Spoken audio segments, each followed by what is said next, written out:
Alright people, let's do a quick video. Little update on the 8t. I did get the 3.0 front diff. It was a little rusty. I took it all apart. I soaked the outdrive cups in penetrating oil for a little bit. Got those all cleaned up, got all the rust off of them, replaced all the bearings, cleaned everything real good with nitro blast, and put it back together with 50K in the front. So we got 50K in the front, 60K in the rear.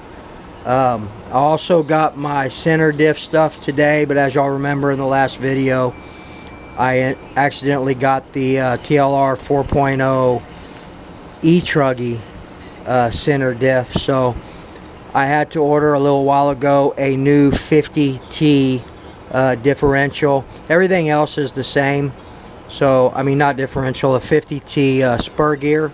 The spur gear the E comes with is this plastic POS right here, so obviously we're not going to use that. It's 46T plastic. So I ordered the lightened spur gear 50T. It should be here, it says by Monday. So once it comes in, we'll go ahead and get that center diff taken care of, and the 8T should be up and rolling. I think I'm going to go ahead and pull the rear diff out too. This is the one that I rebuilt with the 4.0 diffs. I had everything from the LST, the LST cup and planetary gears and all that. Everything is the same, but I had to get a 4.0 ring and pinion because it's flipped around. It's different. It cost almost $60 just for that ring and pinion. So but it's a little loud, so I'm not sure if that's normal. See if y'all can hear that.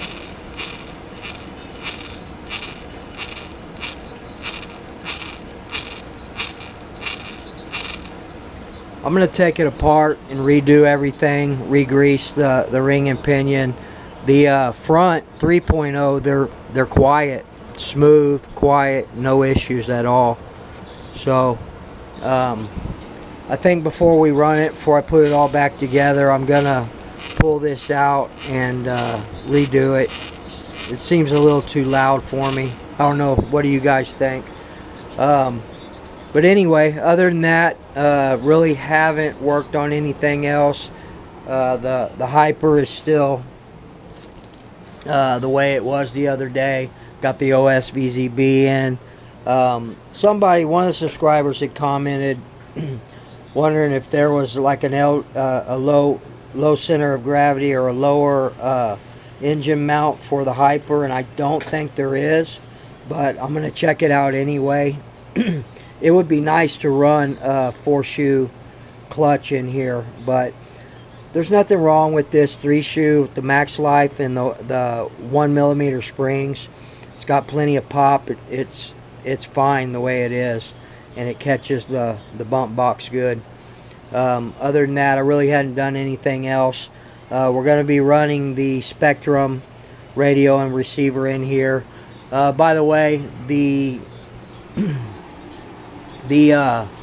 Fly Sky receiver, we're going to run that radio here in the 8T just because of the proximity of the engine and the receiver box. It's a good distance away, so there shouldn't be any thermal breakdown, any thermal shutdown in that. The only reason it's doing it in the hyper is because it's right there and it's heating up after a good hard run and shutting down, and then you get a runaway. But you're not going to get a runaway. It shut down on me in that last run with the LRP, but the ProTac glitch buster saved it. Just brought the throttle back down and to an idle. So good deal. It took it a second, but it did. Thank God I was in the field. But anyway, we'll get this squared away. I'll take this apart again and see what's going on in there.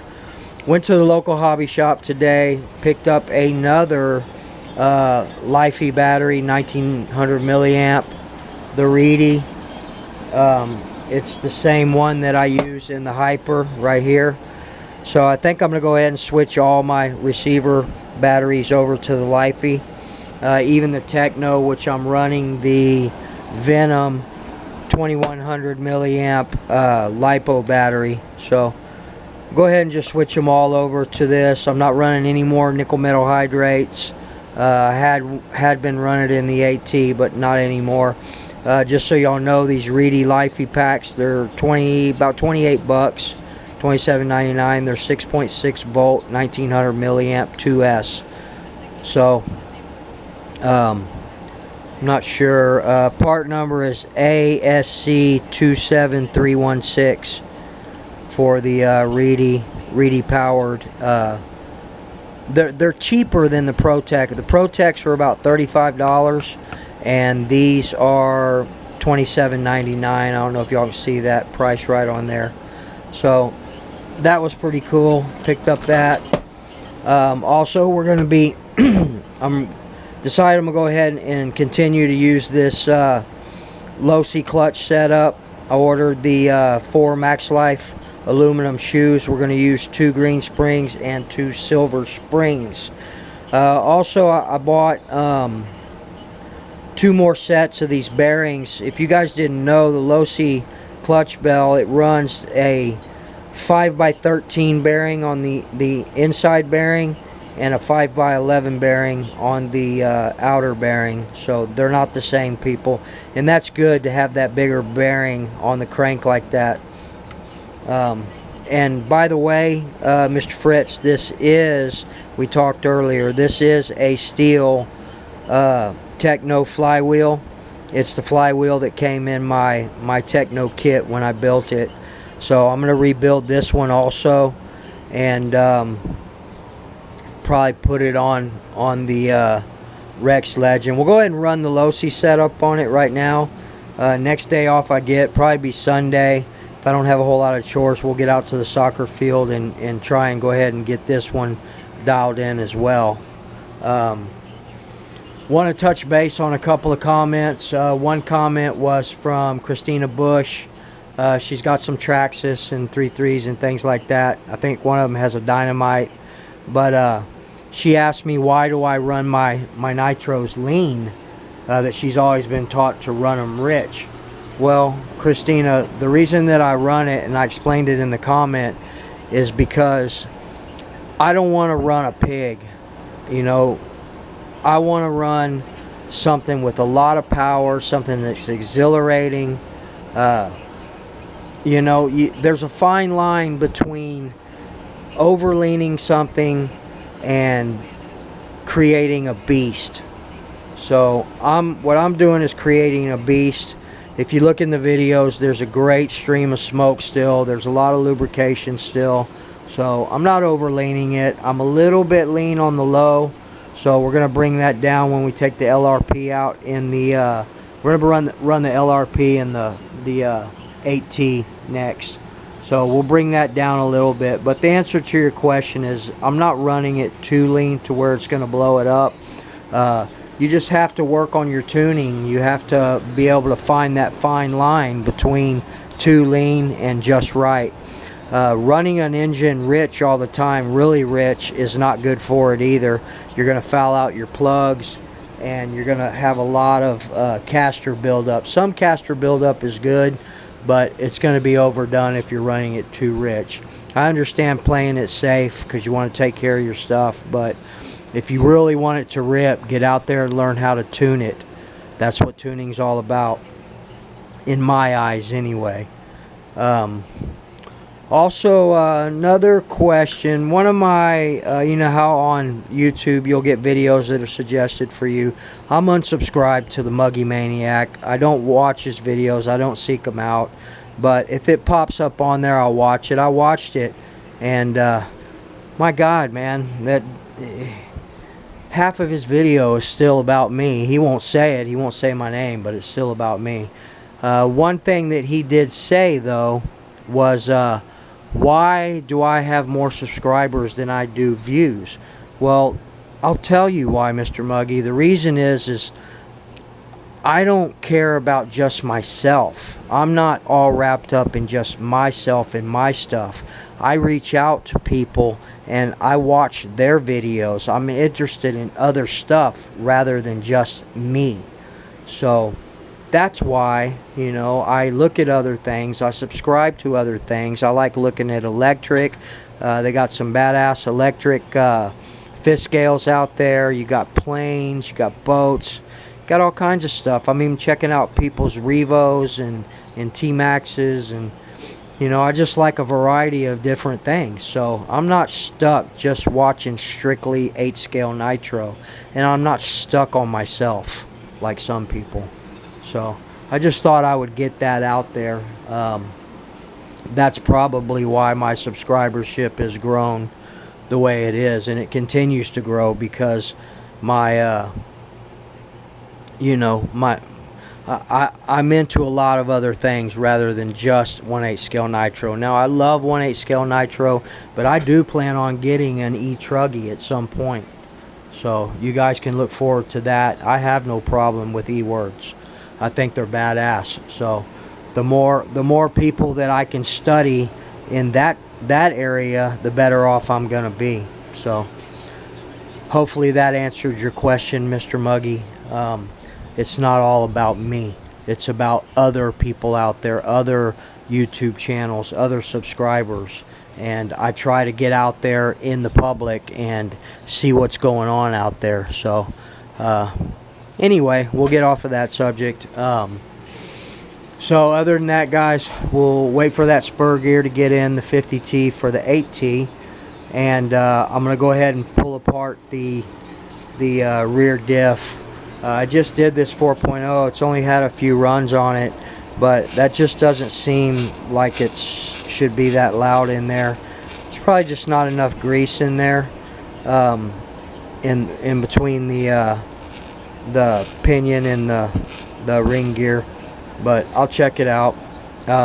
So we should be set on this with a brand new clutch, rebuild clutch, new reedy, Lifey battery, and all new diffs. So at this point, so originally I wanted to do all the diffs. The only one I'd gotten to was the rear, the 4.0 that I built for 60 bucks with the LST parts and the 4.0 parts.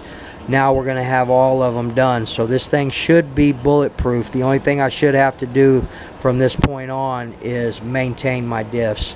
You know, after so many runs, open them up, clean them, and redo the diff fluid.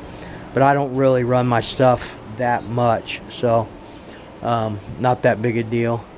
Other than that, guys, I think that's about it. Tomorrow I'm going to be out of town for about 14 hours. I probably won't be back till around midnight, 11 or midnight, and so don't expect anything from me. I'll be out there making that money, that feria, so I can buy more stuff.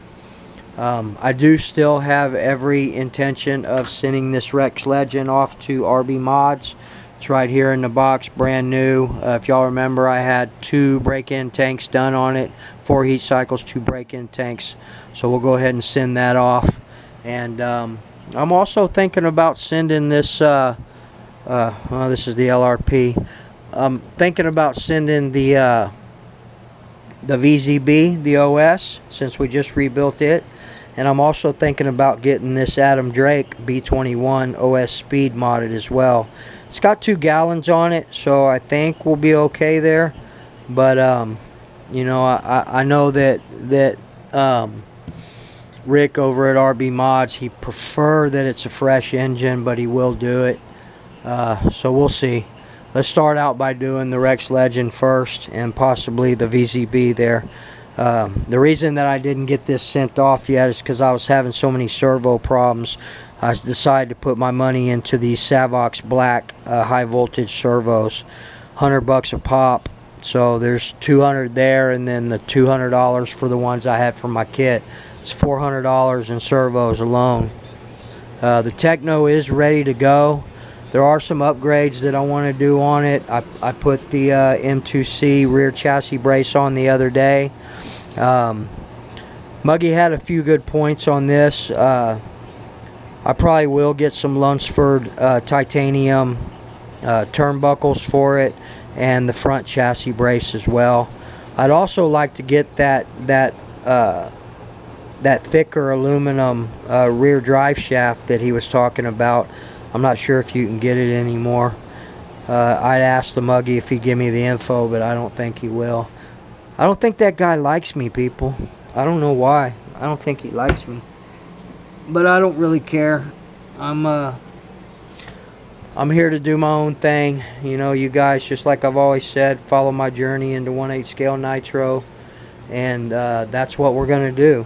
You know, it doesn't give a crap of what anybody else says or does, or people that think that I'm copying them. I don't see anything in here I've copied anybody on. I've only passed on information like the receiver, the FlySky receiver. That's information that, yeah, I learned from the Muggy, and it was happening to me.